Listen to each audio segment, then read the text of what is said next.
Hello dear students, welcoming ASC starter. Dear student, इस video में मैं आपको कुछ इंपॉर्टेंट क्वेश्चन करवा रहा हूँ और जो सपोर्टिंग मटेरियल है ना, उसमें से कुछ इंपॉर्टेंट टॉपिक हम इसमें डिस्कस करेंगे। ठीक है, तो स्टार्ट करते हैं वीडियो को। Why is Indian judiciary considered one of the most powerful in the world? ये क्वेश्चन है कि इंडिया की जो जुडिशरी है ना, मतलब इंडिया की जो न्यायपालिका है, जो जज होते हैं ना, जहाँ पर सजा वगैरह सुनाई जाती है, जहाँ पर केस लड़ा जाता है, जैसे कोई भी अगर बात होती है तो कोर्ट में, कहते हैं ना कोर्ट में देख लेंगे, तो वो जुडिशरी बहुत पावरफुल है, इंडिया की सबसे पावरफुल है। आपको 3 रीजन बताना है। देखो, ये क्वेश्चन थोड़ा सा घुमा के ऐसे पूछा जाता है, तो आपको जुडिशरी के बारे में बोला तो मतलब आपसे कह रहा है कि आपको जुडिशरी के फंक्शन बताने हैं इंडिया के, समझे? ऐसे ही एग्जीक्यूटिव का आ सकता है आपसे, ठीक है, ऐसे आपसे लेजिस्लेटिव का पूछ सकता है। तो वो तीनों आने चाहिए। ये डेमोक्रेसी की जो बुक है उससे ये लिया गया, ठीक है। तो अब इसका आंसर हम समझ लेते हैं। यहाँ पे हमसे इंडियन जुडिशरी के फंक्शन की बात कर रहा है कि वो पावरफुल क्यों है, ठीक है। तो अब इसका आंसर सुनिए। देखिए, ये आप देख रहे हैं आंसर है, तो जितने नंबर का क्वेश्चन है उतने आप पॉइंट्स लिख देना, ऐसे 1 2 3 करके, ओके। तो पहला इसका जो सबसे, अगर आप ऊपर लिखेंगे ना, तो सबसे पहले ये लिखना कि Indian judiciary is not under the control of the legislature और एग्जीक्यूटिव। मतलब इंडिया की जो जुडिशरी है ना, जो इंडिया की जो कोर्ट है, वो ना तो लेजिस्लेचर और ना ही एग्जीक्यूटिव के कंट्रोल के अंदर आती है, ठीक है। मतलब ना विधान पालिका और ना कार्यपालिका के कंट्रोल में आती है। और दूसरा दूसरा भी लिख देना, judiciary acts as the guardian of the fundamental rights. जो हमारे फंडामेंटल राइट्स है ना, आपको पता है ना 6 फंडामेंटल राइट्स हैं, जैसे राइट टू इक्वलिटी, है ना, राइट टू फ्रीडम, ठीक है, right to safe from exploitation. तो इस तरीके से हैं, टोटल 6 हैं। तो उसकी रक्षा करती है, गार्जियन है ये, ठीक है। और आगे सुनिए, तीसरा ये सुनिए, द जजेस of the S C are appointed by the president.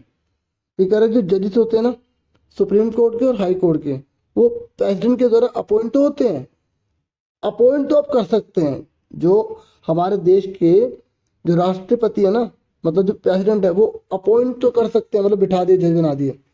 लेकिन अ जज can be removed only by an impeachment motion. ये बहुत इंपॉर्टेंट है। इसका मतलब है महाभियोग। मतलब एक प्रोसेस होता है जिसमें हम जज को हटा सकते हैं। मतलब सिंपल तरीका नहीं है कि हम किसी को भी, जज को आराम से हटा सकते हैं। तो महाअभियोग से चला हटाया जाता है, ठीक है। यानी कि इसे बोलते हैं impeachment motion, which is nearly impossible, जो इम्पॉसिबल होता है एक तरह से। तो हुआ ना इंडिया के अंदर पावरफुल। और आगे सुनिए, the supreme court and the high court have the power to interpret the constitution of the country which is called judicial review. देखो, मतलब इतनी पावरफुल है इसके अंदर कि अगर जैसे कोई कानून बनता है तो उसके ऊपर वो रिव्यू करने के लिए भी अपनी शक्ति का इस्तेमाल कर सकती है। मतलब उस पर दोबारा सुनवाई की जाए और उसको रोक सकते हैं उस कानून को इम्प्लीमेंट होने से देश के अंदर। तो इतनी पावरफुल है हमारे देश में, ठीक है, समझा के। और एक और है ये, इंडिपेंडेंस ऑफ द जुडिशरी। हमारे देश की जो जुडिशरी है ना, पूरी तरह इंडिपेंडेंट है, मतलब पूरी आजाद है, ठीक है। क्लियर हो गया? तो आप इसके कम से कम 4 पॉइंट कर लेना और वीडियो को दोबारा सुन लेना पीछे करके, ठीक है। अब देखो, थोड़ा बहुत मैंने कहा आपको एक्स्ट्रा भी बताना है मैंने, तो जो क्वेश्चन समझाया वो तो मैंने आपको बता दिया। एक आपको नहीं पता होना चाहिए कि मंडल कमीशन क्या होता है।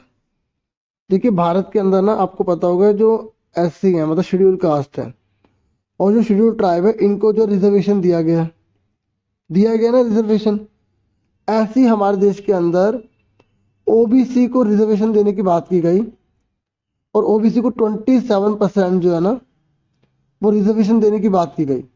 तो ये मंडल कमीशन ने ये प्रपोजल रखा था कि ओबीसी को 27% जो है वो क्या दो, रिजर्वेशन दो। तो यही है मंडल कमीशन। तो द गवर्नमेंट ऑफ इंडिया, जो भारत सरकार थी ना, उन्होंने अपॉइंट किया था, ठीक है, इनको अपॉइंट किया था बीपी मंडल को, ठीक है।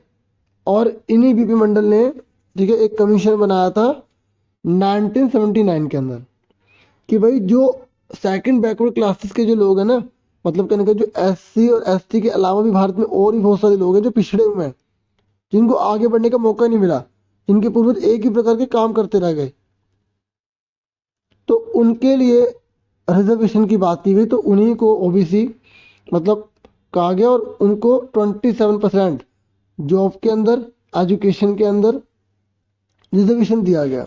ठीक है, और 1990 के अंदर यूनियन कैबिनेट ने डिसाइड किया था कि इसको इम्प्लीमेंट कर देंगे, इस रिकमेंडेशन को। ठीक है, मेन मैंने आपको बता दिया, समझ में आ गया।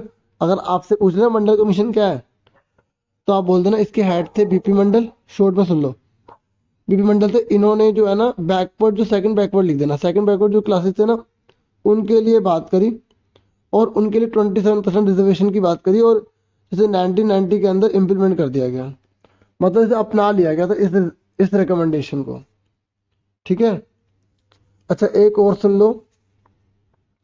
देखिए जो पॉवर्टी है ना, पॉवर्टी एक अर्बन है, एक रूरल, मतलब गरीबी, एक शहरी बेरोजगारी और एक ग्रामीण बेरोजगारी में क्या अंतर होता है। देखो, जो शहरी बेरोजगारी है ना, मतलब उन लोगों को बेरोजगार कहा जाएगा, शहर वालों को, जिनके पास फिजिकल एसेट नहीं है, मतलब जिनके पास जमीन नहीं है, जो झुग्गी झोपड़ी में रह रहे हैं, स्लम एरिया में रह रहे हैं। तो इसमें अगर आपसे पूछेगा अर्बन पॉवर्टी के एग्जाम्पल दीजिए, तो रिक्शा खींचने वाले, मोची मतलब कोबलर्स, हाउकर्स, रैक पिकर्स, कूड़ा उठाने वाले, और दिहाड़ी पे रोज काम करने वाले, ये सब लोग अर्बन पॉवर्टी में आते हैं। अगर रूरल पूछे ना, गांव में कौन गरीब है, तो जिनके पास एग्रीकल्चरल लैंड नहीं है, जिनके पास खेती के लिए जमीन नहीं है ना, वो, और मतलब लैंडलेस फार्मर हो गए, एग्रीकल्चरल लेबरर हो गए, स्मॉल एंड मार्जिनल फार्मर्स हो गए। छोटे छोटे जो किसान होते हैं ना, ये मार्जिनल पे पिछली बार आया था क्वेश्चन कि मार्जिनल फार्मर्स किन्हें कहते हैं। देखिए जिनके पास 1 हेक्टेयर के आसपास जमीन होती है ना, 1 हेक्टेयर है, 0.5 है, मतलब है, जमीन तो है, लेकिन इतनी कम है कि अपना गुजारा करें या बाहर बेचें, ये होते हैं मार्जिनल। तो ये आपको पता होना चाहिए। ठीक है, ठीक है। और ये तो मैं आपको बता चुका हूँ, ये poverty as seen by social scientist. जो गरीबी है ना, गरीबी, उसको सोशल साइंटिस्ट कैसे लेते हैं, मतलब क्या कहते हैं। देखिए सोशल साइंटिस्ट के अकॉर्डिंग जो पॉवर्टी है ना, उसका मतलब इनकम और कंजम्पशन से है, मतलब एक व्यक्ति की कितनी इनकम है और कितना वो चीज़ों का प्रयोग करता है, यूज करता है, उपभोग करता है। तो वो सोशल साइंटिस्ट इस बात को लेकर पॉवर्टी के बारे में डिफाइन करते हैं, बताते हैं। लेकिन apart from this poverty is looked through other social indicators. तो ये कह रहा है कि इसके अलावा, इनकम और कंजम्पशन के अलावा, क्योंकि ये सोशल की बात कर रहा है ना, तो इनकम और कंजम्पशन के अलावा अगर सोशल साइंटिस्ट की बात की जाए, तो इनकम और कंजम्पशन के अलावा इलिटरेसी लेवल को देखा जाता है, मतलब लोग कितने पढ़े लिखे हैं, कितने गंवार हैं। अगर है तो वो सोशल साइंटिस्ट में गरीब माने जाएंगे, क्योंकि अगर उनके पास अच्छा नौकरी वगैरह नहीं, नौकरी तो बात अलग है, काम अच्छा है तो अलग बात है। Lack of general resistance due to malnutrition. देखो उनके पास ना कुछ ऐसी चीज़ें जिसके से वो आगे नहीं बढ़ पाते, रेसिस्टेंस लग गई हैं, रुकावटें लग गई हैं, क्योंकि उनके अंदर माल न्यूट्रिशन मतलब खाने की कमी, पोषक तत्व की कमी, कुपोषण का शिकार है। हेल्थ केयर नहीं है उनके पास, उनके पास जॉब के मौके नहीं है। ठीक है, और उनके पास सेफ ड्रिंकिंग वाटर नहीं है, उनके पास साफ सफाई नहीं है, सैनिटेशन मतलब साफ सफाई जो होती है। तो अगर आपसे सोशल साइंटिस्ट पूछे ना, तो बोला कि पॉवर्टी को इनकम और कंजम्पशन से लिया जाता है, लेकिन सोशल साइंस के अंदर, जो सोशल साइंटिस्ट के अंदर जो पॉवर्टी है ना, उसका मतलब है कि उन लोगों को सामाजिक रूप से गरीब माना जाएगा जिनके पास, जो लोग पढ़े लिखे नहीं है, जिनके पास जो माल न्यूट्रिशन को फेस कर रहे हैं, मतलब कुपोषण का शिकार है, जिनके पास हेल्थ केयर नहीं है, जिनके पास जॉब के साधन नहीं है, जिनके पास ड्रिंकिंग वाटर सेफ नहीं है, जिनके पास सैनिटेशन नहीं है, अच्छी साफ सफाई नहीं है, सुथरा नहीं है, गंदगी में आ रहे, गंदगी है, वो सब। ठीक है, अब हम अगला क्वेश्चन देख लेते हैं, फिर और भी बताएंगे इसमें, है ना। देखिए उसके बाद है नेक्स्ट क्वेश्चन कि भारत में गरीबी के लिए औपनिवेशिक सरकार की नीतियां कैसे जिम्मेदार थी। How were the policies of colonial government responsible for the poverty in India. मतलब आपको पता ना कि इंडिया को किन्होंने गुलाम बनाया था, अंग्रेजों ने बनाया था ना, ब्रिटिश गवर्नमेंट ने। तो आपको बताना कि वो कौन कौन सी पॉलिसीज थी जिसकी वजह से हमारी कंट्री जो ना पुअर रह गई और पॉवर्टी को फेस करती रह गई। जैसे पहले आप समझ लो, मैं आपको क्या बताता हूँ। जैसे एक देखो, दो में से एक करना है, ठीक है। तो जैसे एक रीज़न ये है कि अंग्रेजों ने क्या करा, हमारे यहाँ से, हमारे यहाँ का ना एक्सपोर्ट कर दिया रॉ मटेरियल, एक्सपोर्ट कर दिया रॉ मटेरियल, ठीक है। रॉ मटेरियल एक्सपोर्ट कर दिया, और जो फाइनल गुड्स होता है ना बना हुआ, उसे इंपोर्ट करने लग गए। क्या करने लगे? इंपोर्ट। मतलब हमारा कच्चा माल तो बाहर भेज दिया, जैसे 8 रुपये का माल बाहर भेज दिया, और वही जब उन्होंने, अंग्रेजों ने उसको 100 रुपये का बना दिया, 100 रुपये का ले लेते और वो भारत को भेज दिया। इस तरीके से अब हमारे देश का कच्चा माल बाहर जा रहा है, बना हुआ माल देश में आएगा तो गरीबी तो रहेगी ना। अगर हमारे देश में कच्चे माल को बनाकर बेचेंगे, कितना पैसा कमाएगा? ये अंग्रेजों ने नहीं करा। एक ही हो गया। दूसरा ये कि इंडिया के अंदर जो उन्होंने क्रॉप्स को ग्रो किया ना, वो केवल वो क्रॉप्स ग्रो है जिनसे उनको बेनिफिट मिलेगा, जिनको बेच के वो प्रॉफिट अर्न कर सकते हैं। जैसे उन्होंने एक तो इंडिगो पे ध्यान दिया। इंडिगो मतलब नील होता है, ठीक है, जो कपड़े के धागे को मजबूत करता है ना, नील आपने सुना होगा, ठीक है। उन्होंने चाय पर ध्यान दिया, उन्होंने कॉफी पे ध्यान दिया, उन्होंने अफीम पे ध्यान दिया। तो उन्होंने उन चीज़ों पे कोई ज़्यादा वैल्यू दी जो उनको बेनिफिट दे सकता था, ठीक है। तो ये पॉलिसीज उनकी ये थी। और इंडिया के जो लैंग्वेज, जो कल्चर है, जिसे हम अच्छे से जानते हैं, उसको उन्होंने प्रमोट नहीं करा। उन्होंने इंग्लिश लैंग्वेज को प्रमोट करा और कुछ ही लोगों को एजुकेट करने की सोची, ठीक है। तो देखिए, जैसे यहाँ पर एक दो मैं बता देता हूँ। आपसे पॉवर्टी का पूछा ना मेन, तो एक ये हो गया कि ब्रिटिश गवर्नमेंट की जो टैक्स प्रैक्टिस थी बहुत गलत थी, ठीक है। इंडियन इकोनॉमी को उन्होंने क्या कर दिया था? प्लंडर कर दिया था। और इंडस्ट्री को भी उन्होंने पूरी तरह प्रभावित कर दिया था, ठीक है। और आप फेमाइन भी बता सकते हैं किस तरीके से वहाँ भारत में अकाल पड़ गया था। इंडिया को उन्होंने डिवाइड करने की कोशिश करी, और इसलिए इंडिया जो है पुअर रह गया, है ना। तो आप इनमें से 2 कर सकते हैं, 3 कर सकते हैं, ये आपके ऊपर है, ठीक है। और जब भी लॉन्ग क्वेश्चन का आंसर देंगे ना, पहले इस तरीके से लाइन लिखा करो, फिर पॉइंट लिखा करो, देखो फुल मार्क्स मिलते हैं आपको। ओके, देखिए, अगर आवाज़ आपको कम लगे ना तो आप लीड लगा के सुन लीजिए, क्योंकि इस टाइम होते होते ना तो काफ़ी जो है, आप समझ गए होगे। अब आगे बताता हूँ। नेक्स्ट है, how is poverty seen by social scientist. ये तो मैंने आपको बता दिया ना अभी, एक बार दिखा देता हूँ दोबारा से। देखिए, मैंने आपको ज़रा समझा दिया था ना, आप वीडियो को पीछे करके सुन लीजिएगा, ठीक है। अब थोड़ा सा इसमें एक्स्ट्रा सुन लो। अलग क्वेश्चन है ये, ठीक है, एग्जाम में आ जाता है। सोशल एक्सक्लूजन क्या है? मतलब सामाजिक बहिष्करण, मतलब समाज से बहिष्कार कर दिया, अलग कर दिया है, ठीक है। तो ये कंसेप्ट कहता है, अकॉर्डिंग टू दिस कंसेप्ट, ये कंसेप्ट कहता है जो पॉवर्टी है ना, जो गरीबी है, क्या गरीबी is seen in term of the poor. मतलब गरीबी को हमेशा गरीब के साथ ही देखा जाता है, ठीक है। मतलब गरीबी जो गरीब से जुड़ी हुई है। कैसे? Having to live only in poor surrounding. और मतलब जो रहते हैं, जो गरीब लोग हैं ना, जो रहते हैं अपने आसपास, जो गरीब परिवेश में रहते हैं, पर और गरीब लोगों के साथ रहते हैं। मतलब गरीबी को किसके साथ देखा जाता है? गरीब, ये कह रहा है सोशल एक्सक्लूजन का मतलब ये है कि सामाजिक बहिष्करण। तो ये देखो, अब गरीब जो लोग हैं ना, ये सोचते हैं कि जो गरीब है ना, जो गरीब लोग हैं, वो जहाँ रहते हो और आसपास का वातावरण गरीब होता है, और गरीब लोग ही होते हैं। मतलब गरीबों के प्रति कुछ सहानुभूति नहीं, गरीब को गरीब के साथ रहना। तो ये मतलब हो गया एक तरह से, ठीक है। दोबारा पढ़ देता हूँ कि पॉवर्टी इज सीन, जो गरीबी को देखा जाता है, in term of the poor, poor गरीब लोगों के रूप में देखा जाता है। हैविंग टू लिव, जो रहते हैं पुअर सराउंडिंग में रहते हैं, पुअर लोगों के साथ रहते हैं।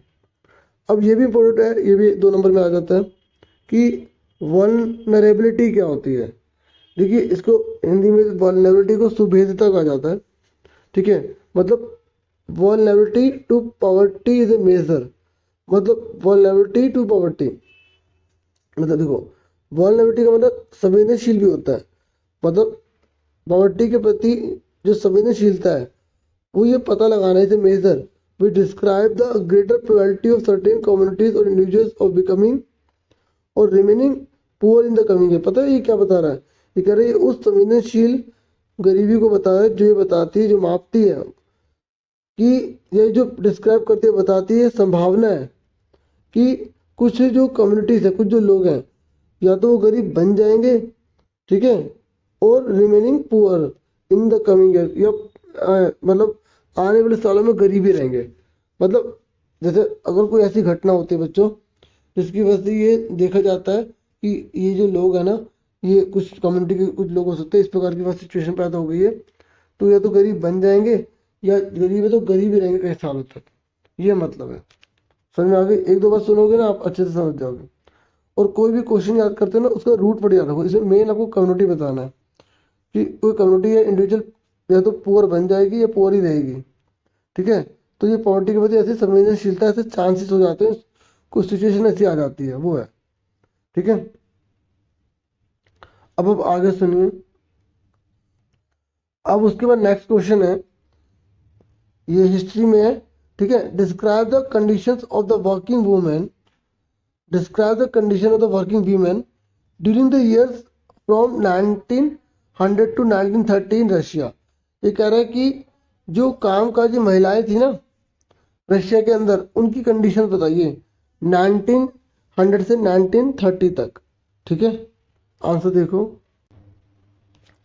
उसके बाद देखिए मैं आपको आंसर बता रहा हूँ, सुनो देखो। तो 1900 से 1930 के बीच में क्या हुआ, देखिए पहला पॉइंट आपको यहाँ से, during the Russian revolution of 1905, जब रशिया का रेवोल्यूशन हुआ था 1905 में, और जो फरवरी रेवोल्यूशन हुआ था 1917 में, माफ कीजिएगा 1917 है। ठीक है, तो women workers also work participating in creating the future, तो उन्होंने भी फ्यूचर बनाने के लिए ना अपनी कंट्री का बहुत बड़ी मात्रा में पार्टिसिपेट किया था। तो ये पहला पॉइंट यहाँ से यहाँ तक हो जाएगा। ठीक, फिर नेक्स्ट है कि women worker constitute 31% of the total factory, और जितना फैक्ट्री में काम होता है उसमें 31% वीमेन का योगदान था। ठीक है, वर्कर पावर बाय 1914 तक आते आते 31% का योगदान हो गया। But they were paid less than man, लेकिन उन्हें आदमी से कम पैसे मिलते थे। Women workers not only had to work in factories, उन्हें फैक्ट्रीज में नहीं काम करना पड़ता था खाली, उनको अपनी फैमिली को भी देखना पड़ता था, उनको अपने बच्चों को भी पालना पड़ता था। ठीक है, और फिर तीसरा, it often inspired the male workers who work with her, और पता है ये जो मेल वर्कर थे उनको भी इंस्पायर करता था, क्योंकि वो ठीक है महिलाओं के साथ काम करते थे, जैसे अपने घर के सदस्यों के साथ काम कर रहे थे तो उन्हें बहुत तरह मोटिवेशन मिलता था। ठीक है, बस इसमें इतना ही बहुत है। ठीक है, ये बाकी का छोड़ दीजिए, ये कुछ नहीं करना। ठीक है, ये नहीं करना आपको।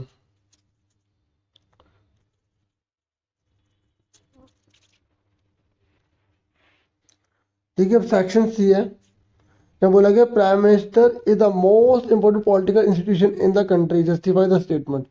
देखिए ये ऐसे क्वेश्चन आते हैं ना तो कंफ्यूज मत होना। देखो या तो आपका प्राइम मिनिस्टर का जो है ना वो फंक्शन आ सकते हैं, ठीक है, या पावर आ सकते हैं, एक ही बात है। तो यहाँ पर एक तरह से उनकी पावर, उनकी फंक्शन पूछ रहा है। ठीक है, कि प्राइम मिनिस्टर जो है ना वो मोस्ट इंपोर्टेंट पॉलिटिकल इंस्टीट्यूशन होते हैं। ठीक है, और प्रधानमंत्री देश की सबसे मतलब राजनीतिक संस्था है, मतलब पॉलिटिकल इंस्टीट्यूशन है। कैसे, मतलब क्यों इतने शक्तिशाली है वो, तो उनके कार्य से तो पता चलेगा कितने शक्तिशाली है। अब आप आंसर सुनिए, यहाँ से आंसर है कि यहाँ पे ये हटा लो कि cabinet is the most powerful institution. जो कैबिनेट होती है ना वो बहुत पावरफुल इंस्टीट्यूशन है। With in the cabinet it is the prime minister, और जो कैबिनेट है उसमें प्राइम मिनिस्टर होता है who is the most powerful, जो सबसे पावरफुल। ये पूछा था ना क्वेश्चन में सबसे ज्यादा पावरफुल होता है तो कौन है।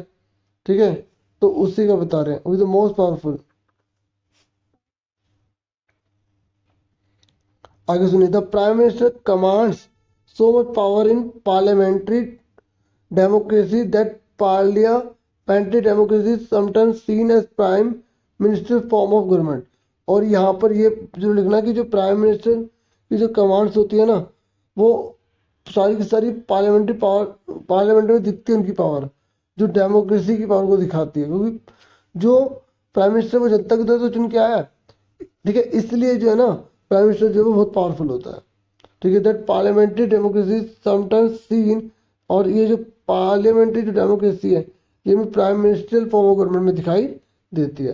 ठीक है, एक तो आप ये लिख देना, अगर आपको जरा थोड़ा टफ लग रहा है ना तो आप ये हटाओ, यहाँ से इतना जरूर बता देना यहाँ तक। ठीक है, ये छोड़ना छोड़ दो।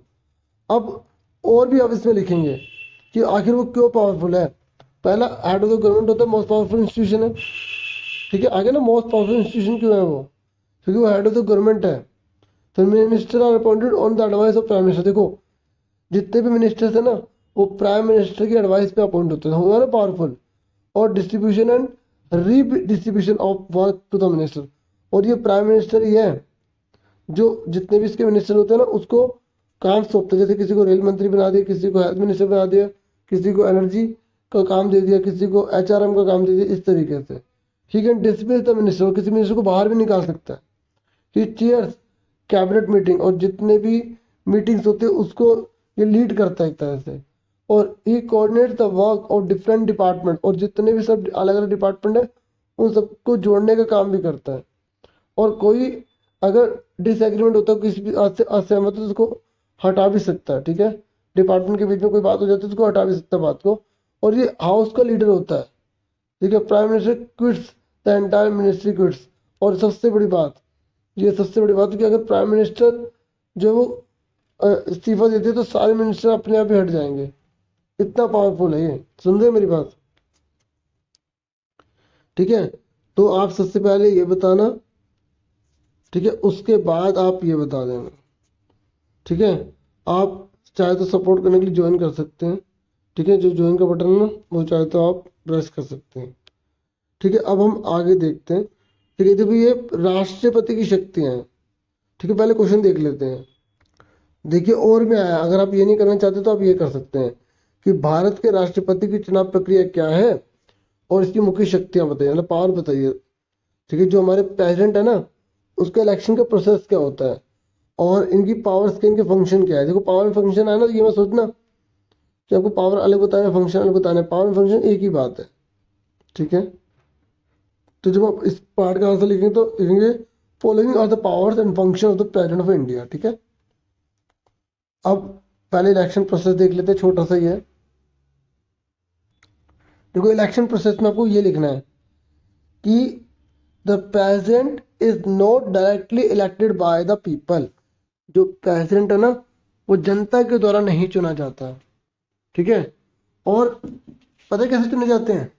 जो लोगों ने जिनको चुना ना, जो मेंबर ऑफ पार्लियामेंट है, ठीक है, जो मेंबर ऑफ लेजिस्लेटिव है। देखो, मैं आपको बता दूं कि जो मेंबर ऑफ पार्लियामेंट होता है ना, एमपी से प्रधानमंत्री तय होता है। और ये जो एमएलए है ना, एमएलए इससे मुख्यमंत्री बनते हैं, इससे चीफ मिनिस्टर बनते हैं। मतलब जिसकी सबसे ज्यादा सीट्स मिलेंगी ना उसको, जैसे दिल्ली में केजरीवाल जी हैं, है ना, और इंडिया के अंदर मोदी जी हैं। तो मोदी जी जो बने हैं वो एमपी से बने हैं, क्योंकि बहुत सारे एमपी का जब चुनाव हुए थे तो उसमें बीजेपी को सबसे ज्यादा सीटें मिल गई, आधे ज्यादा। तो उन्होंने मोदी जी को तय कर लिया कि हमें इनको प्राइम मिनिस्टर बनाना है। ऐसे ही दिल्ली के अंदर एमएलए के हुए थे, वोटिंग हुई थी, तो उसमें एमएलए जो है वो केजरीवाल जी की पार्टी के जीत गए। तो फिर दिल्ली के अंदर उन्होंने, जितने एमएलए हैं, उन्होंने बोला कि हमें केजरीवाल जी को क्या बनाना है, चीफ मिनिस्टर बनाना। तो इस तरीके से याद रखना, एमपी से प्रधानमंत्री बनते हैं और एमएलए से जो है वो मुख्यमंत्री बनते हैं। तो ये प्रेसिडेंट का ये प्रोसेस है कि सारे के सारे वोट डालते हैं, जो हमारे द्वारा चुने हुए लोग होते हैं वोट डालते हैं, तो उसके बेस पर ही राष्ट्रपति को चुना जाता है। बस इसमें इतना बता देना। अब पावर्स क्या है, जो प्रेसिडेंट है ना उसकी पावर क्या है। देखो, जो प्रेसिडेंट होता है ना वो हेड ऑफ द स्टेट होता है। अभी स्टेट का मतलब ये बस हो ना कि हम बिहार यूपी की बात करें, स्टेट पूरी इंडिया का मतलब है। तो जो हमारे प्रेसिडेंट होते हैं वो पूरे इंडिया के हेड ऑफ स्टेट है, याद है ना, हेड ऑफ स्टेट। अगर आपसे पूछेंगे ना हेड ऑफ द स्टेट कौन है, तो प्रेसिडेंट है। और हेड ऑफ द गवर्नमेंट पूछेंगे तो प्राइम मिनिस्टर है। ये भी क्वेश्चन आया हुआ है। तो अब प्रेसिडेंट की पावर सुन लो। देखो, और पहला, जो मर्जी आप पहला लिख सकते हैं, ये नहीं होता कि आपको यही पहला लिखना है। पहला ये पढ़ रहा हूं मैं कि जितने भी मेजर अपॉइंटमेंट्स होते हैं, जैसे चीफ जस्टिस है, एससी है, मतलब जो सुप्रीम कोर्ट है, हाई कोर्ट है, उनके जो जज है, जज, ठीक है, ये चीफ जस्टिस है, तो उनको अपॉइंट करने का काम किसका होता है? प्रेसिडेंट का होता है। हुई ना पावर। दूसरा सुनो, all international treaties and agreements are made in the name of presidents. जितने भी इंटरनेशनल लेवल पर जो संधियां होती हैं, जो समझौते होते हैं, वो सब राष्ट्रपति के नाम से होते हैं। और सुनो, the president appoint the prime minister. देखो, सबसे बड़ी बात, जो प्रेसिडेंट है ना वही प्रधानमंत्री को अपॉइंट करता है। ठीक है, और जो मिनिस्टर्स होते हैं ना उसको अपॉइंट करता है, मतलब एडवाइस देता है प्राइम मिनिस्टर को कि भाई इन मिनिस्टर को आप, मतलब इन पर्सन को आप मिनिस्टर बना लो। ठीक है, और सुनो, a bill passed by the parliament becomes a law only after the president gives assent to it. सबसे बड़ी बात कि अगर पार्लियामेंट ने कोई कानून पास कर दिया, ठीक है, और सॉरी, कोई बिल पास कर दिया, पहले वो बिल होता है, तो वो कानून तभी बनेगा जब प्रेसिडेंट उसको असेंट करते हैं, मतलब अपने सिग्नेचर करके उसको स्वीकृति देते हैं। और जितने भी आर लॉस होते हैं, जो मेजर पॉलिसीज होती हैं of decision of the government are issued in the name of president. जितने भी भारत देश के अंदर जितने भी पॉलिसीज होते हैं, जितने भी लॉस होते हैं, वो सब राष्ट्रपति के नाम पर होते हैं। और एक और सुन लो, the president is the supreme commander of the defence forces of India. मतलब हमारे जो जो फोर्सेस है ना हमारी, उनका जो कमांडर है वो हमारे देश का प्रेसिडेंट ही होता है। समझ में आ गया? ठीक है, मतलब जो हमारी थल सेना, जल सेना, वायु सेना होती है ना, नेवी है, ठीक है, आर्मी है, तो इनका जो हेड है ना वो कौन है? प्रेसिडेंट है। मैंने इतने सारे बता दिए, अब सुनते भी रहेंगे ना कान में, आपको याद हो जाना है। अब देखो एक सबसे इंपॉर्टेंट मैं बता दूं, ये मैंने आपके लिए ना, पता क्या, जो केवीएस का तो पेपर है ही, मैंने दिखा दिया आपको, ठीक है, लेकिन इसके बहाने से मैं आपको एक्स्ट्रा क्वेश्चन भी करवा रहा हूँ ताकि आपके अच्छे से प्रिपरेशन हो जाए। लेकिन है तो बहुत सारी, थोड़ा बहुत मेरी तरफ से कंट्रीब्यूशन हो जाए, ये मेरी कोशिश है। ठीक है, तो PIL क्या है? देखो ये बहुत बार एग्जाम में आया हुआ PIL। इसे मैं शॉर्ट में से बोलूँ क्योंकि एग्जाम में शॉर्ट में लिखा है, इसे हिंदी में जनहित याचिका कहते हैं। ठीक है, तो ये होती क्या है, देखो मैं बताता हूँ। देखो हमारे देश में ना कुछ लोग जैसे बहुत रिच है, तो कुछ लोग बहुत पुअर है, और वो आम लोगों से जुड़ी कोई प्रॉब्लम है, तो वो लोग खुद कोर्ट में जा नहीं सकते, तो उनकी ओर से कुछ लोग कोर्ट में जाके अपील करते हैं कि भाई, कि कोर्ट उस पर डिसीजन ले, कुछ बोले, कुछ बात करे। तो उसको हम क्योंकि वो सब लोगों से जुड़ी हुई है ना, इसलिए उसे हम बोलते हैं पब्लिक इंटरेस्ट लिटिगेशन, क्योंकि वो पब्लिक से जुड़ी है। जैसे अब दिल्ली में बहुत ज़्यादा पोल्यूशन हो रहा है, तो गरीब आदमी उस क्या कर सकता है? कुछ कर रहा है, तो वो इसके लिए कुछ व्यक्तियों ने कहा भाई, ये तो पूरी दिल्ली की वासियों के लिए, जनता के हित के लिए, तो पोल्यूशन को दूर कैसे करें? तो गवर्नमेंट क्या कर रही है, इस पर सुप्रीम कोर्ट कुछ बात उठाए। तो किसी व्यक्ति ने दिल्ली के लोगों के लिए, दिल्ली की ओर से सुप्रीम कोर्ट में मान लो अपील दायर कर दी, तो उसको बोलेंगे पब्लिक इंटरेस्ट लिटिगेशन। तो फिर सुप्रीम कोर्ट गवर्नमेंट को डांटेगा, ठीक है, चाहे वो सेंट्रल हो, स्टेट हो, जो या, या जो अथॉरिटीज होती है जो पोल्यूशन को कंट्रोल करती है, उनको डांटेगा, उनसे बात करेगा, भाई आप ऐसा क्यों कर रहे हैं। समझ में आ गई? ये तो समझा दिया मैंने, इसकी लैंग्वेज सुनो। The court can give judgment and directive to protect public interest. जो कोर्ट है ना, तो वो अपने जजमेंट दे सकती है और कुछ कह सकते हैं कि भाई लोगों के हितों के लिए आप कुछ करो, जिसको जिस जो कर सकते हैं उसको बोलेगी। Anyone can approach the court, और कोई भी जा सकता है कोर्ट में, if public interest is hurt by the action of government. और किसी सरकार के द्वारा कोई ऐसा काम किया जाता है जिससे पब्लिक का जो इंटरेस्ट है उसको नुकसान हो रहा है, तो उसी को बोलते हैं पब्लिक इंटरेस्ट लिटिगेशन। समझ में आ गया? एक बार दोबारा बता देता हूँ कि जो पब्लिक इंटरेस्ट लिटिगेशन होता है उसमें जो सुप्रीम कोर्ट होता है, या जो कोर्ट होती है, कोर्ट भी हो सकते हैं जो हाई कोर्ट वगैरह, तो वो क्या कर सकती है, जजमेंट दे सकती है या कुछ डायरेक्टिव दे सकती है कि पब्लिक के इंटरेस्ट को बचाया जाए। ठीक है, क्योंकि वो इसलिए बचा दिया क्योंकि जो गवर्नमेंट ने उसने ऐसा कोई एक्शन कर दिया जिससे पब्लिक के इंटरेस्ट को नुकसान हो रहा है। ठीक है, तो फिर वो गवर्नमेंट को बोलेगी कि भाई आप ये एक्शन लो और इस प्रॉब्लम को दूर करो। इसी को बोलते हैं PIL। ठीक है, और ये तो मैंने ऑलरेडी आपको समझा दिया था। ठीक है, अब हम आगे देख लेते हैं। भारत में गरीबी के प्रमुख कारणों का वर्णन करें, कि जो इंडिया है ना, उसमें जो पॉवर्टी है ना, उसके रीजन क्या है, आखिर इंडिया में इतनी पॉवर्टी है क्यों? तो देखिए इसके बहुत सारे पॉइंट्स हैं, जैसे लैंडलेस, लोगों के पास अपनी जमीन ना होना, ठीक है, पॉपुलेशन का बहुत होना, इलिटरेसी होना, पढ़े लिखे ना होना, तो ऐसे बहुत सारे कारण हैं। तो आओ कुछ कारण को और देख लेते हैं इसमें। देखिए, एक तो ये रीजन है पॉलिसीज ऑफ ब्रिटिश इरा। जब ब्रिटिश का हमारे ऊपर रूल था ना, तो उनकी जो पॉलिसीज थी वो क्या थी, मैंने अभी आपको पॉलिसी दिखाई थी ना, तो आप इसके अंदर 2-3 और लिख सकते हैं। ठीक है, और लो इकोनॉमिक ग्रोथ, हमारे देश जब आज़ाद हुआ था उसके बाद इकोनॉमिक ग्रोथ हमारी बहुत कम थी after independence up to 80s तक, तो हम बहुत पिछड़े हुए थे। पॉपुलेशन ग्रोथ, ये मैंने आपको बताया अभी। उसके बाद एक ये भी रीजन है हमारे देश में पॉवर्टी का, limited success of green revolution. देखिए जो ग्रीन रेवोल्यूशन है वो 1960 के डिकेड के आसपास आया था, मतलब 1960 डिकेड में आया था। तो इसका जो बेनिफिट है ना वो वेस्ट यूपी को मिला, पंजाब को मिला और हरियाणा को मिला। बाकी इंडिया के और जो स्टेट थे, बिहार है, उड़ीसा है, और यूपी का जो बाकी पार्ट है उसको इसको बेनिफिट नहीं मिला, और भी राज्यों को नहीं मिला इसका बेनिफिट, तो जिसकी वजह से वहाँ गरीबी रह गई। और unequal distribution of land and other resources, ये भी एक कारण है कि कुछ लोग तो ऐसे जिनके बहुत बड़ी बड़ी ज़मीनें हैं, कुछ लोगों के पास ज़मीन ही नहीं है, तो जिसके से गरीबी का कारण है।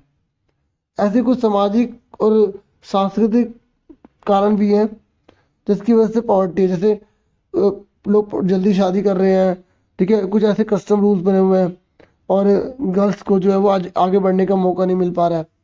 तो इस तरह कुछ मतलब समाज के अंदर ऐसी चीज़ें हैं ना जिसकी वजह से भी गरीबी का कारण बन जाते हैं, ठीक है। जैसे एग्रीकल्चर के अंदर कुछ किसान जैसे कि गाय के गोबर वगैरह ही डाल रहे हैं, तो वो केमिकल्स या फर्टिलाइजर्स या जो ऑर्गेनिक फार्मिंग है उस मतलब इस तरीके की वो चीज़ों से हट रहे हैं, तो और भी बहुत सारी चीज़ें अनएजुकेट होने की वजह से ऐसे बहुत सारे कारण होते हैं जो पॉवर्टी के होते हैं। चलो क्लियर हो गया, ठीक है। तो एक आधा और हम इसमें से कुछ और पढ़ लेते हैं, कुछ मैं आपको और बताता हूँ इसमें।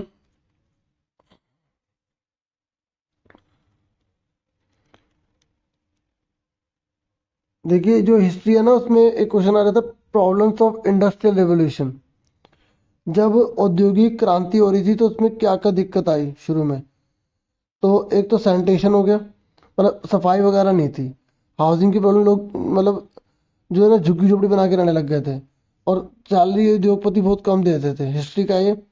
और काम के घंटे बहुत ज़्यादा थे और बहुत बड़ी मात्रा में लोग बेरोजगार हुए, क्योंकि पहले क्या था, लोग अपने अपने काम करते थे। जब फैक्ट्री खुली तो वो खुद ही अकेले बहुत सारे लोगों का काम करने लग गए। जैसे एक मशीन 15 से 20 लोगों का काम कर रही है, तो इतने लोगों की तो नौकरी छिन जाएगी ना, ठीक है। और ये भी हिस्ट्री का थोड़ा सा बता रहा हूँ कि कंजर्वेटिव, लिबरल और रेडिकल किन्हें कहते हैं। देखिए कंजर्वेटिव पता कौन होते हैं, ये कंजर्वेटिव, ये लिबरल और रेडिकल्स दोनों के खिलाफ होते हैं, अपोज्ड होते हैं, ठीक है। और ये जो कंजर्वेटिव होते हैं ना, ये कहते हैं कि asserted that past must be respected, मतलब जो पास्ट है ना उसकी रिस्पेक्ट बहुत होनी चाहिए। मतलब ये रूढ़िवादी लोग होते हैं जो पुरानी सोच पर रहते हैं, और ये कहते हैं अगर कोई चेंज हो रहा है ना तो बहुत स्लो होना चाहिए। अब लिबरल कौन होते हैं, ये कहते हैं टॉलरेंस ऑफ ऑल रिलीजियंस, मतलब जैसे हर धर्म में ना दूसरे की कदर करे, ठीक है, टॉलरेंस कुछ सहन रखे, मतलब एक धर्म दूसरे का सम्मान करते तो दूसरा पहले का रखे, मतलब मिलजुल के रहें। और ये ना अनकंट्रोल पावर ऑफ किंग की अपोज करता है, ये कहता है कि राजा का राज नहीं होना चाहिए, ठीक है। और ये इंडिविजुअल के राइट की बात करता है, हर व्यक्ति को उसके राइट मिलने चाहिए। और ये कहता है कि इलेक्टेड होने चाहिए, लोग चुनकर आने चाहिए, गवर्नमेंट होनी चाहिए। और जो न्यायपालिका है ना, जुडिशरी है, वो इंडिपेंडेंट होनी चाहिए। और पार्लियामेंट्री गवर्नमेंट होनी चाहिए, मतलब जो लोग जो चुनाव होते हैं ना उसके बाद जो गवर्नमेंट बनती है वो होनी चाहिए। एक बात याद रखना, ये इसकी सबसे इंपॉर्टेंट बात याद रखना, ये वाली, कि ये ना यूनिवर्सल एडल्ट फ्रेंचाइजीज को सपोर्ट नहीं करते, ठीक है। मतलब ये कहते थे कि ना जो औरतें हैं ना, औरतें उनको वोट डालने का अधिकार मत दो। और ये राइट ऑफ एवरी सिटीजन, और ये जो है ना सभी पर्सन को भी वोट डालने का राइट नहीं करते। जो प्रॉपर्टी जिनके पास है ना, तो वही लोग जो टैक्स वगैरह दे रहे हैं वही वोट डालें। और ये कहते थे हर जिसकी प्राइवेट प्रॉपर्टी उसको रखो, सरकार उसकी जब्त ना करे, भाई उसने उसकी तो जिसके पास है उसकी प्रॉपर्टी उसको रहनी चाहिए। अब रेडिकल सुन लो।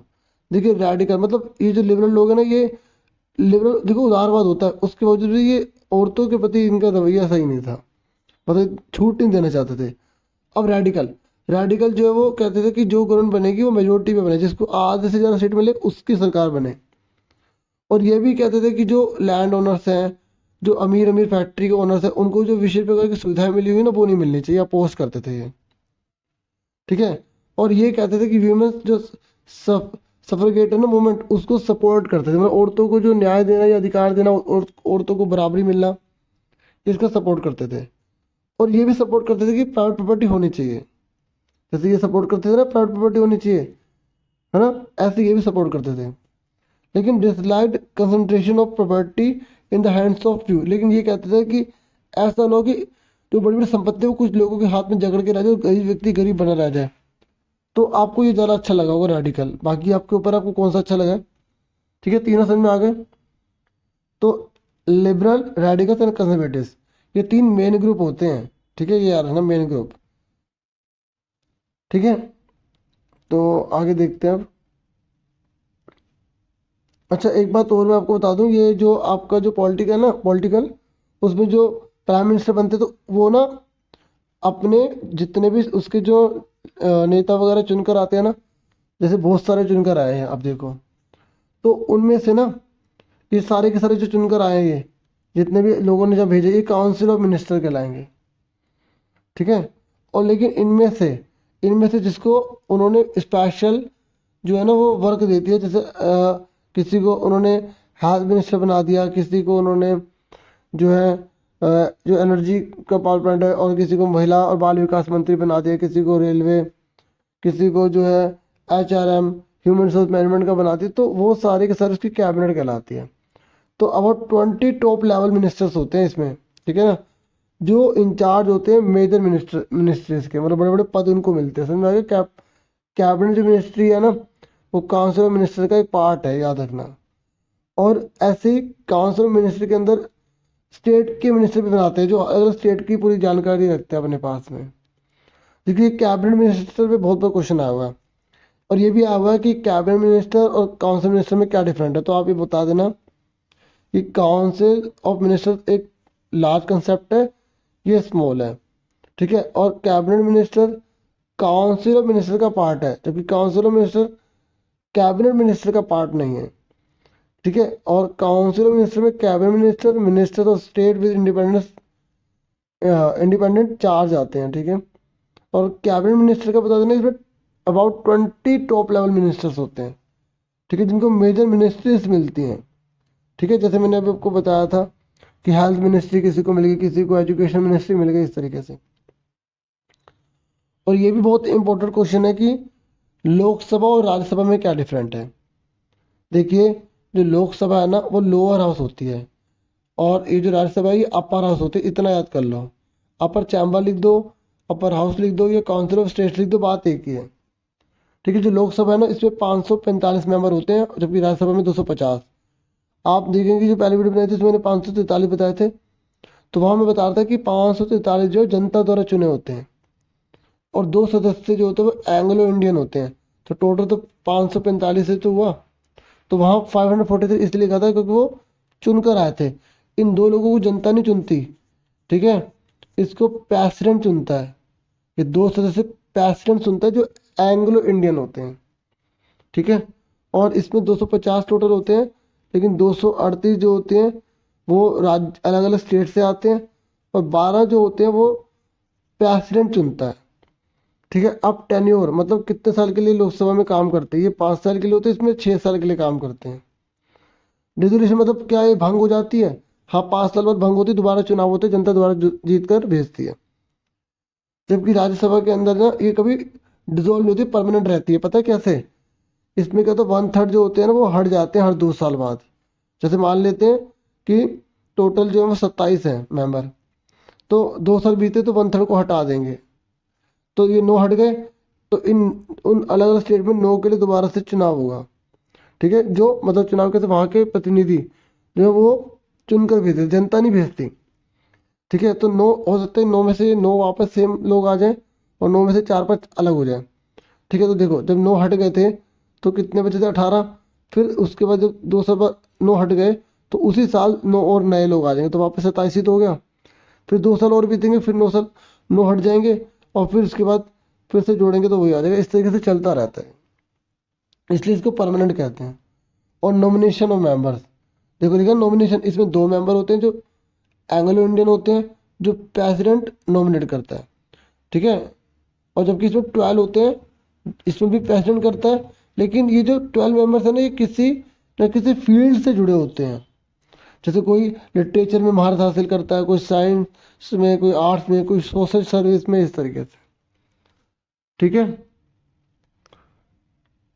ठीक है, उसके बाद ये और में क्वेश्चन भी है कि जो इंडिया है ना, इंडिया, तो उसमें जो इंटर स्टेट डिस्पैरिटीज है पॉवर्टी की, उसके बारे में बताओ। मतलब पता है क्या कह रहा है?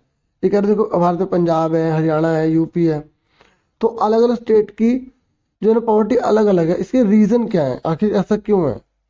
ठीक है, और क्या है उसके बारे में बताइए।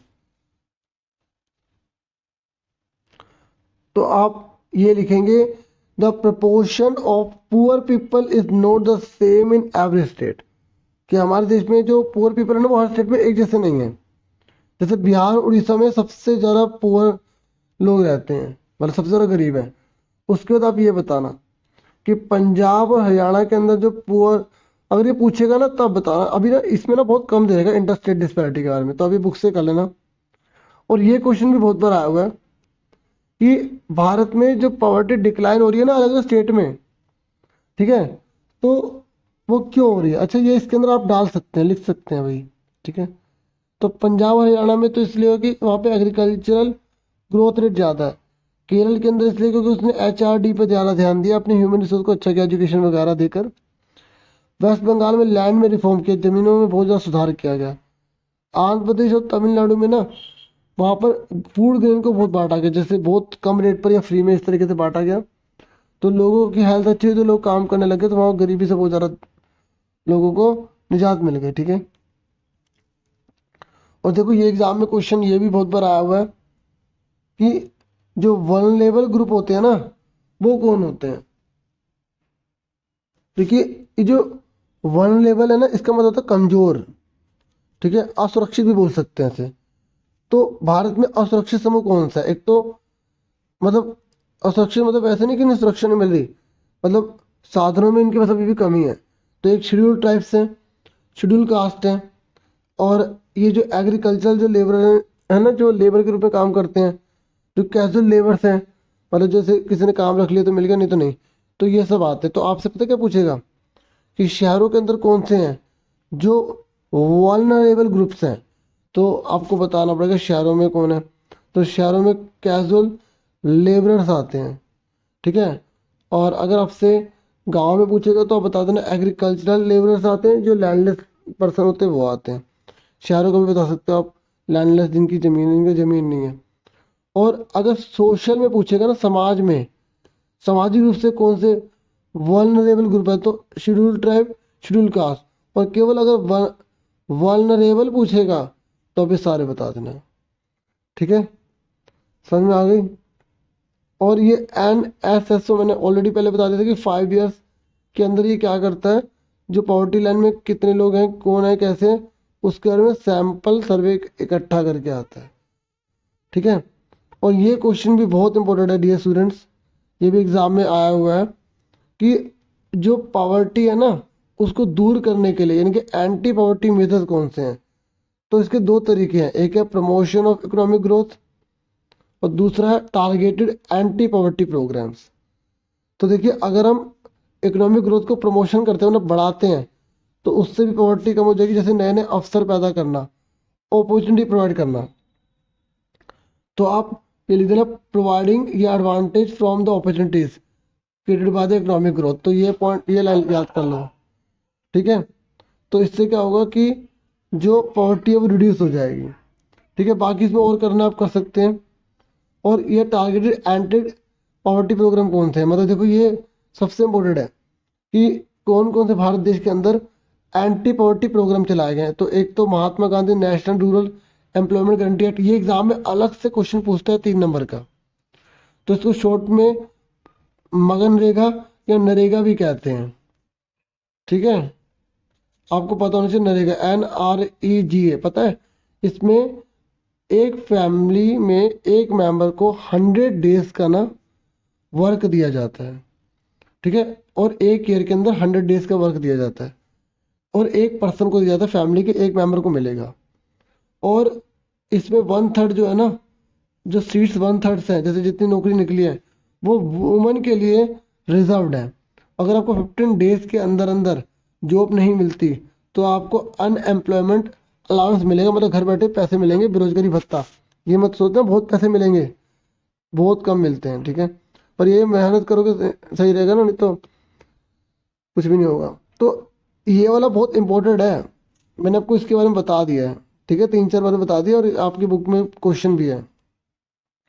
और ये प्राइम मिनिस्टर रोजगार योजना, स्वराज जयंती ग्राम स्वरोजगार योजना, ये सारी योजना आप कर लेना, क्योंकि इनमें से कोई एक योजना बोल देगा, 2 लाइन आपको याद होनी चाहिए। देखो जो मैंने आपको अभी समझाई है ना, ये मैंने नीचे आपके लिए यहाँ पे कट करके रखा हुआ है, ठीक है। देखो पढ़ लो इसे अपने आप, मैंने पढ़ा दिया है। और ये प्राइम मिनिस्टर ये सब नीचे है, देख लो। ठीक है, जितने मार्क्स का आएगा उसके हिसाब से मैं ये प्राइम मिनिस्टर रोजगार योजना भी बता दिया। तो अब दो आपको होनी चाहिए ना नॉलेज, तो ये जैसे एग्जाम में अगर ये वाला क्वेश्चन आएगा ना, एंटी पॉवर्टी मेजर कौन से हैं, तो प्रमोशन और इकोनॉमिक ग्रोथ में तो एक लाइन बता देना जो मैंने बताई थी वो बता देना। ठीक है, स्ट्रैटेजीज करते हैं, जितना लिखना चाहो तो जितना बड़ा करोगे उसमें एक लाइन बहुत है। और जो टारगेटेड वाला इसमें थोड़ा सा आप क्या बता देना, पहले एक नाम बता देना, 5 बता दोगे, 5 नहीं तो 3 बता देना, और 2 को एक्सप्लेन कर देना, पूरे मिल जाएंगे नंबर, 4 नंबर का है तो। समझ में आ रही है मेरी बात? ठीक है। और मैं आपको एक बात और बोलूँगा, मैंने ना एक अपना व्लॉग का चैनल भी स्टार्ट कर रहा हूँ। ठीक है, मैंने एक वीडियो बनाई है, आप सपोर्ट करने के लिए उसको भी सब्सक्राइब कर लेना। ठीक है, पहला कमेंट में मैं पिन कर दूंगा। ओके, आप चाहे तो सपोर्ट कर सकते हैं। और खूब मन लगा के पढ़ो, ठीक है, जितना पढ़ोगे उतना बेनिफिट रहेगा। और पढ़ते रहोगे ना, माइंड में बैठ जाएगा, कुछ बना के लिख दोगे। और देखो अब आगे ना ये सेक्शन डी के अंदर पैसेज है, ये मैं पढ़ूंगा नहीं, पैसेज अपने आप पढ़नी है आपको, दिखा देता हूँ मैं। ठीक है, और बाकी और कोशिश करूंगा और वीडियो लाऊंगा। मैप की वीडियो देख लेना, मैंने बना रखी है, और भी बहुत सारी वीडियो बना रखी है। ठीक है, मैप देख लिया और ये पैसेज पढ़ लेना। मैप देख लो आपको आते नहीं आते, मैप की वीडियो जरूर देख लेना, मैंने प्लेलिस्ट बना रखी है एसएसटी की। सब एसएसटी वगैरह की ना, एक के अंदर सब कुछ है, थोड़ी मेहनत कर लेना बस आप। ठीक है, आपसे फिर मिलेंगे नेक्स्ट वीडियो में। अपना पूरा पूरा ध्यान रखिए। Thank you for watching and listening carefully. Take care yourself dear students. Video को लाइक, चैनल को सब्सक्राइब जरूर कर देना अगर अभी तक आपने नहीं किया तो। Thank you once again dear students.